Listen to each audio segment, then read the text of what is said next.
billion pesos lahat eh. Tama po yan. Karamihan yan sa DSWD.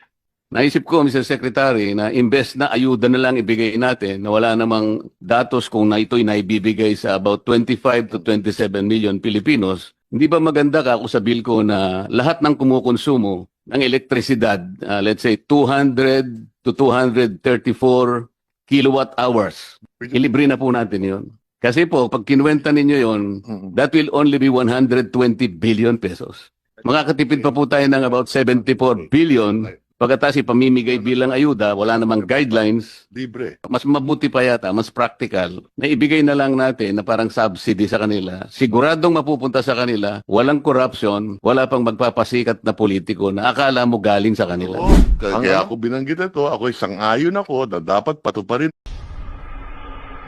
Pagka po sinuma natin itong 5 ayuda na binibigay sa ating mga kababayang nasa panig ng Maralita, Secretary, correct me if I'm wrong kung nagkamali ako ng pag-compute, pero parang 194 billion pesos lahat eh. Tama po yan. Karamihan yan sa DSWD. Naisip ko, Mr. Secretary, na imbes na ayuda na lang ibigay natin, na wala namang datos kung na ito'y naibibigay sa about 25 to 27 million Filipinos, hindi ba maganda ka kung sabihin ko na lahat ng kumukonsumo ng elektrisidad, let's say 200 to 234 kilowatt hours, ilibre na po natin yon. Kasi po, pag kinuwenta ninyo yon, that will only be 120 billion pesos.